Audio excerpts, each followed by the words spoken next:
लो यहाँ पर एक प्रॉब्लम दिया गया है जिसमें दिया गया है कि a flat bar of rectangular cross section length L constant thickness T is subjected to tension by force P. Means इसमें एक टेंसाइल फोर्स अप्लाई किया गया है जिसमें बार की थिकनेस जो है टी है जो कि कांस्टेंट है, वो वेरी नहीं कर रही है। बट जो विड्थ है वो वेरी कर रही है। The width a bar varies linearly from B one to B two. तो पॉइंट बी वन से B one to B two इसका वेरिएशन हो रहा है विड्थ का। तो हमें डिराइव करना है कि इसमें इलांगेशन क्या होगा। First point, derive the formula of एक elongation of bar. Second point, अगर इसमें वैल्यूज दी गई हैं जैसे P equal to 100 kilo newton, Young's modulus E equal to 200 giga pascal, thickness 12 mm, length 400, B 50 mm and B one 50 mm, B two 100 mm। तो उस condition में हमारा डेल्टा क्या होगा, तो इसे हम सॉल्व करेंगे। तो लास्ट वीडियो में हमने देखा था, उसका फार्मूला डिराइव किया था कि एक अगर रेक्टेंगुलर बार है तो उसका फार्मूला हम कैसे डिराइव करेंगे, जो कि एक्सप्रेशन फॉर्म में आया था डेल्टा, जो कि आया था delta is equal to P L upon A ई।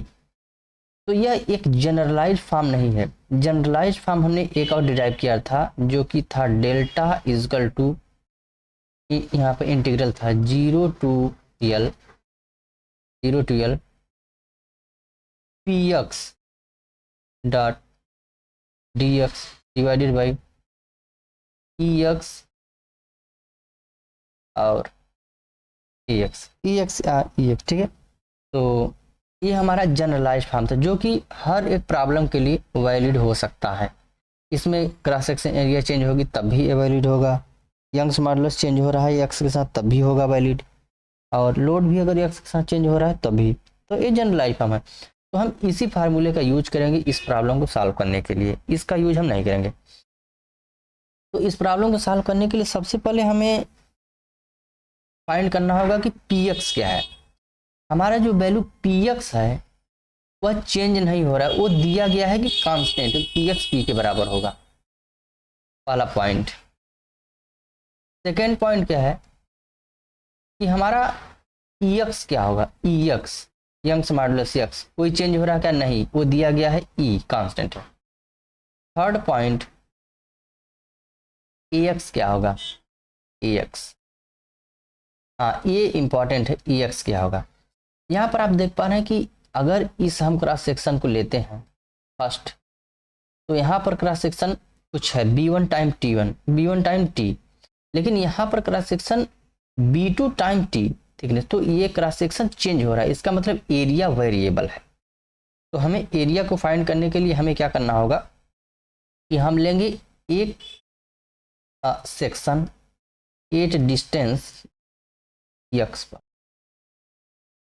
अगर हम लेते हैं एक डिस्टेंस एक्स, तो यहाँ से हम ओरिजिन मानते हैं 0 से, तो यहाँ तक का हमें एक डिस्टेंस एक्स लेते हैं। तो हम एक पतली सी स्ट्रिप बनाते हैं, यहाँ पर एक्स डिस्टेंस पर हम एक पतली सी स्ट्रिप बनाते हैं, और इसकी जो लेंथ है, इसकी लेंथ इंपॉर्टेंट चीज़ है कि इसकी लेंथ क्या है। इसकी लेंथ हमने एज्यूम किया बहुत छोटा सा डी एक्स। अच्छा, इसकी थिकनेस क्या होगी, इसकी थिकनेस भी टी ही होगी, क्यों, क्योंकि ये यूनिफॉर्म क्रॉस सेक्शन का था।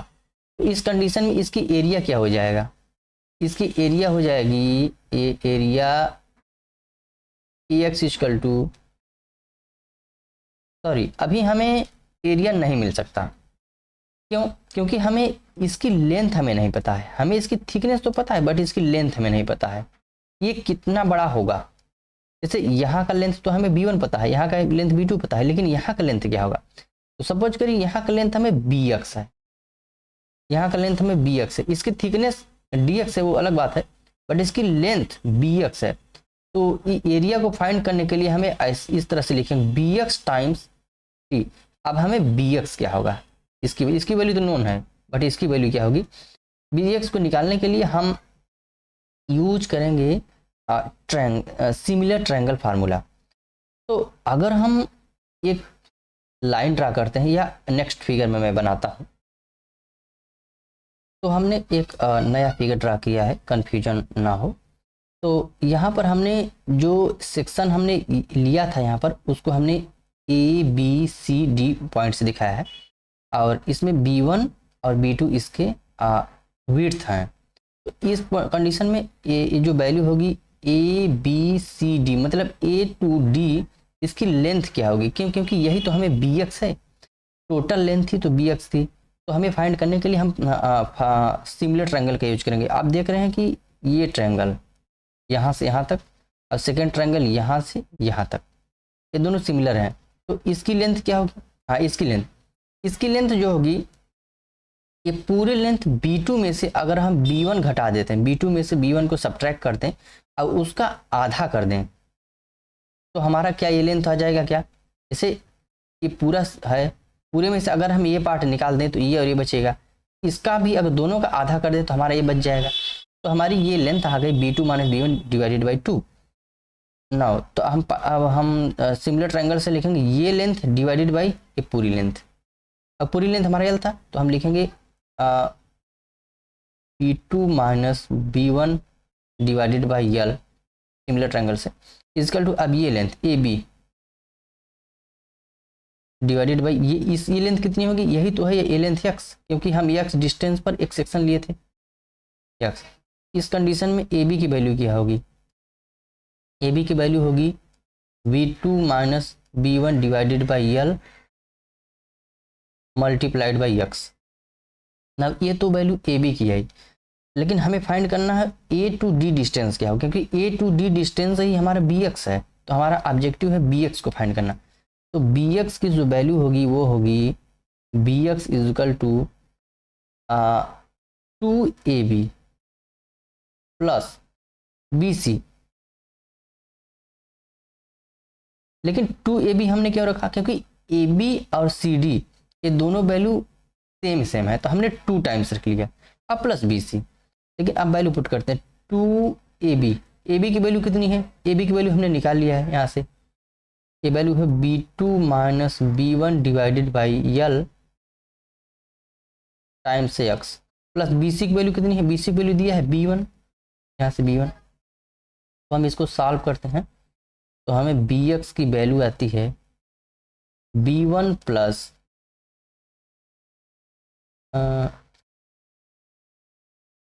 सॉरी यहाँ पर हमने एक वैल्यू छूट गया है, A2। जैसे ये पूरी लेंथ है B2 minus B1 divided by 2 divided by L, तो यहाँ पे 2 छूट गया है, 2, और यहाँ पर भी 2 मल्टीप्लाइड होगा, अभी थोड़ा सा मिस्टेक आ रहा था यहाँ 2। तो ये 2 और 2 कैंसिल आउट हो जाएंगे, तो इसकी वैल्यू होगी B1 plus B2 minus B1 divided by L multiplied by x।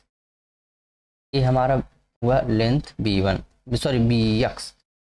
Now अब हम एरिया फाइंड कर सकते हैं AX की वैल्यू हमें होगी नेक्स्ट में AX, जो कि क्रॉस सेक्शन एरिया AX है, वो है BX मल्टीप्लाई बाई थिकनेस, या BX की वैल्यू क्या थी? BX की वैल्यू हम लिख रहे हैं B1 plus B2 minus B1 divided by L multiplied by x multiplied by thickness T।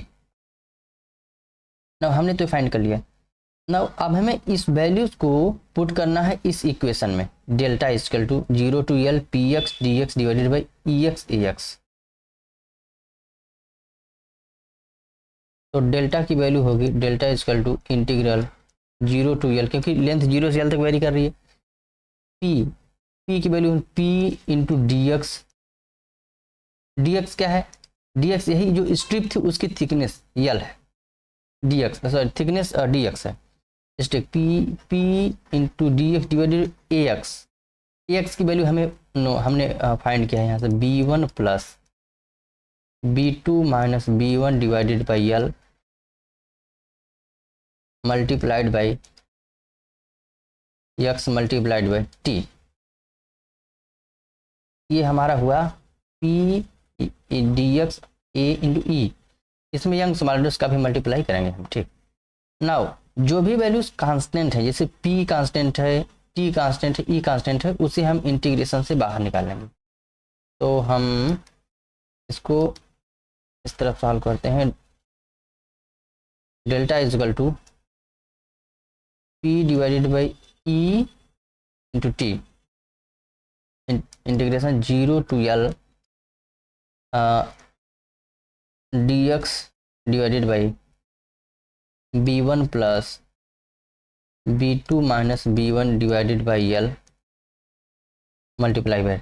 ना अब इसका इंटीग्रेशन क्या होगा, इसका इंटीग्रेशन होगा delta is equal to p divided by E T, इसका इंटीग्रेशन होगा ln b1 plus b2 minus b1 divided by L times of x again divided by, ये पूरा ऊपर थोड़ा रहेगा, p divided by t multiplied by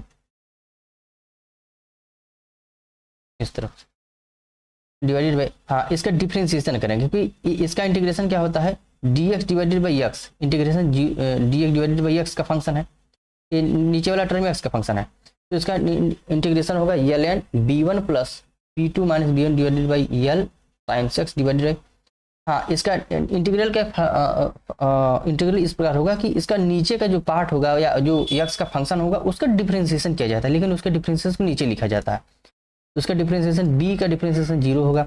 अब इस टर्म का डिफ्रेंसिएशन होगा b2 minus b1 divided by L होगा। नाउ हम इसको सॉल्व इंटीग्रेशन यहाँ पे हम इस तरह से अप्लाई कर देंगे, सॉरी लिमिट यहाँ अप्लाई करेंगे 0 to L। नाउ इसको हम इस पार्ट में सॉल्व करते हैं। Delta is equal to p divided by E T. अब लिमिट लगाते हैं, नहीं लिमिट लगाने से पहले हम इसको इस साइड कर लेते हैं क्योंकि अब कांस्टेंट बन चुका है, तो इसको हम इस साइड करते हैं तो सीधे होगा L divided by b2 minus b1, b2 minus b1। हाँ अब हम लिमिट अप्लाई करते हैं, ln L की वैल्यू जब यहाँ पे इसमें रखेंगे x के प्लेस पर तो x और L कैंसिल आउट हो जाएगा और यहाँ से तब बचेगा ये टर्म बचेगा, तो यहाँ से b और b कैंसिल आउट हो जाएगा, कैंसिल आउट होकर के सिर्फ बचेगा b2 माइनस अपर लिमिट तो हो गया, लोअर लिमिट भी लगाना है, लोअर लिमिट की वैल्यू जब 0 रखेंगे तो पूरा टर्म 0 हो जाएगा, तो हमें फिर से बचेगा ln b1। अब हम इसको सॉल्व करते हैं, delta is equal to P L divided by E into T, और इसको लिखते हैं ln, इसको ऐसे भी लिखा जा सकता है b2 अपान b1। अब ये टर्म नीचे ही था तो हम इसको एडजस्ट करके इस तरह से लिख देते हैं कि b2 माइनस b1। तो ये हमारा फार्मूला हुआ डिराइव, जो कि है delta is equal to P L upon E T, P L upon E T multiplied by ln b2 upon b1 divided by b2 minus b1। ना अब ये तो हमारा हमने प्रूव कर दिया, लेकिन ये पार्ट ये कंप्लीट हुआ, ए पार्ट कंप्लीटेड। ना बी पार्ट क्या था, बी पार्ट था कि उसमें वैल्यू दिया गया था कि लोड 100 किलो न्यूटन हो, ई 200 गीगा पास्कल हो, तो वैल्यू रखिए डेल्टा 100 किलो न्यूटन। हाँ इंजीनियरिंग में अगर आप यूनिट बैलेंस नहीं करते हैं तो आपका प्रॉब्लम गलत हो जाएगा सॉल्यूशन। तो यहाँ पे 100 किलो न्यूटन दिया है तो आपको SI यूनिट न्यूटन में कन्वर्ट करना होगा, तो इसे मल्टीप्लाइड बाई, अब न्यूटन है P इंटू एल। लेंथ इसकी कितनी दी है, इसकी लेंथ दिया गया है 400 mm, 400 mm। हाँ इंपॉर्टेंट चीज़ है कि हम इस पूरे सिस्टम को न्यूटन और mm में कन्वर्ट करना चाहते हैं, तो पूरा चीज़ जितना भी चीज़ ई है, टी है, पी है और एल है, इसका या तो न्यूटन हो या mm हो, मतलब न्यूटन mm में ही हो, न्यूटन मीटर में ना हो, तो दैट हम उस यूनिट को मेगा पास्कल में इजीली कन्वर्ट कर सकें। तो हमने इसको इसलिए लेंथ को 400 mm लिया है डिवाइडेड बाई, अब इसकी वैल्यू दी है 200 गीगा पास्कल, लेकिन गीगा पास्कल को मेगा पास्कल में कन्वर्ट करने के लिए 1000 से अगर हम मल्टीप्लाई कर दें तो गीगा मेगा में कन्वर्ट हो जाएगा। एल वैल्यू बी टू की वैल्यू दिया था 100 mm, अब बी1 की वैल्यू दिया था 50 mm डिवाइडेड बाई, हाँ बी2 की वैल्यू अगेन दिया था 100 माइनस 50। जब आप इसे सॉल्व करेंगे तो इसकी वैल्यू आएगी, यहाँ पर एक टर्म छूट गया है, वो है हमारा थिकनेस भी दिया है ना 12 mm। तो फाइनली इसकी वैल्यू आई डेल्टा इजकल टू 0.231 mm। तो ये हमारा हुआ फाइनल आंसर।